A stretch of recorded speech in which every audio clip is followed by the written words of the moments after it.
Listen, fellas, I want to talk about something most people never truly understand about why so many women feel chronically dissatisfied, even when everything in their lives should be perfect. This isn't about small complaints or minor annoyances, but about a deep, persistent unhappiness that seems to follow women from relationship to relationship, from one stage of life to the next. Before you assume this is judgmental or misogynistic, understand that this insight comes from years of observation, such as seeing patterns in friendships, family dynamics, and my own experiences, and the repetition is striking.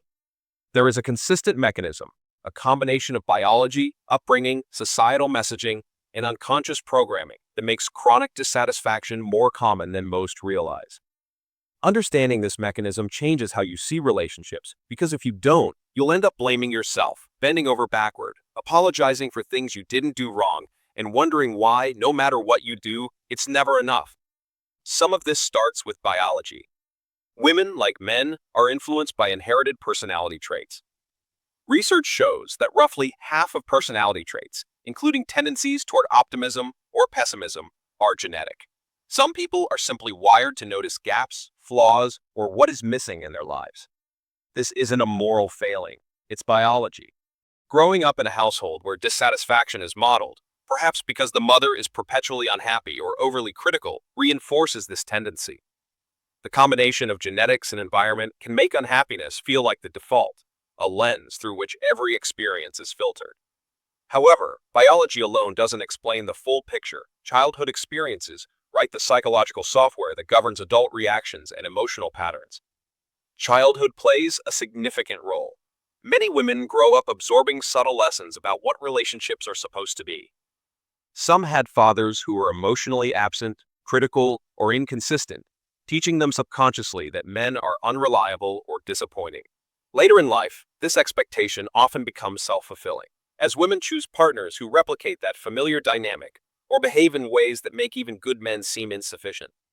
Others grow up watching mothers who are chronically dissatisfied, who complain constantly about their spouse, work, or life circumstances. The daughter internalizes this behavior as normal, a template for adult life. Even when she consciously vows to be different, the unconscious patterns are hard to break because they feel familiar and safe, even if they are damaging. Childhood experiences teach women that stability, contentment, and lasting happiness are rare and fragile, and that constant vigilance, judgment, and striving are necessary for survival. As these women enter adulthood, the gap between expectation and reality begins to widen. Modern culture bombards young women with images of perfect relationships, exotic vacations, thriving careers, and flawless appearances. Movies, television, social media, and influencer culture promote the idea that life should be exciting, magical, and effortless. When real life hits, bills, chores, work stress, and a partner's natural flaws, the discrepancy between fantasy and reality becomes a source of persistent dissatisfaction. Social comparison exacerbates the problem. Social media makes it possible for anyone to compare themselves to thousands of others at once. Every post, every curated highlight, every image of an idealized life becomes a benchmark, whether it's an engagement announcement, a vacation photo, a promotion, or a new home. Even when a woman's life is objectively fulfilling, the act of comparing it to the highlight reel of others creates an unrelenting sense of inadequacy. This phenomenon is compounded by societal expectations for women to achieve perfection in multiple areas simultaneously: appearance, relationships, social status, and career success. The result is that dissatisfaction becomes not just possible, but highly probable. Another crucial factor is the pressure to perform. Many women grow up learning that their value is determined by how they are perceived. To be loved, admired, and accepted, they must perform, be charming, accommodating, beautiful, socially graceful, and ever-pleasing. This creates a dissonance between the true self and the public self. The authentic self is suppressed because it is feared to be unlovable, while a carefully constructed persona is presented to the world. This constant performance is exhausting, and over time, it breeds resentment and dissatisfaction. Even in relationships, women may appear easygoing or content while secretly longing for more excitement, adventure, or recognition. The tension between what they feel and what they show creates a persistent emotional friction that often goes unnoticed. Modern culture adds the myth of having it all. Women are told they can simultaneously achieve a thriving career, maintain a happy family, enjoy adventure, and achieve personal fulfillment in every area of life. The reality is that every choice involves trade-offs. Time devoted to a career reduces family time. Focusing on family may limit professional growth. Prioritizing financial security may limit spontaneity and adventure. Yet society frames these trade-offs as failure, making women feel as though they have settled, even when they are successful.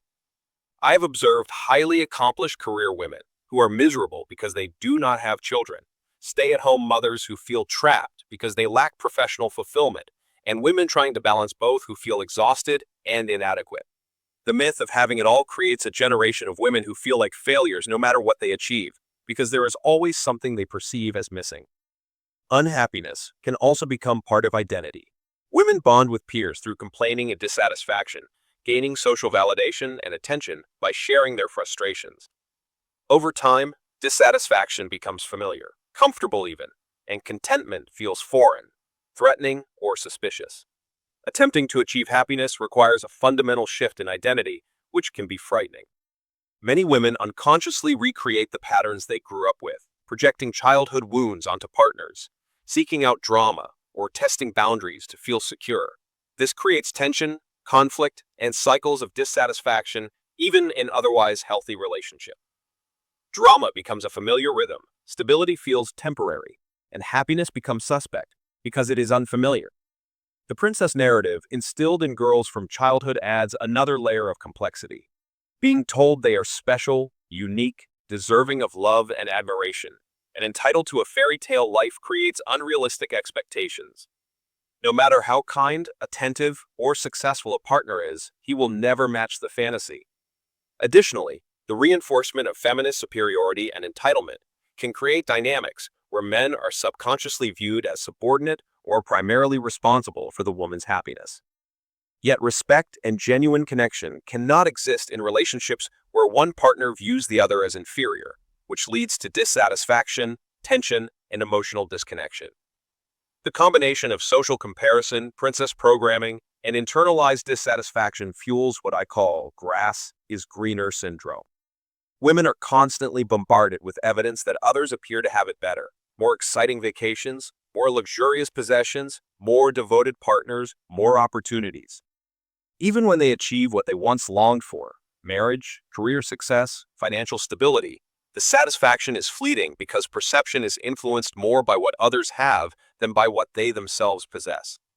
This phenomenon is intensified by social media, which offers curated, filtered, and often misleading portrayals of life that are impossible to measure accurately.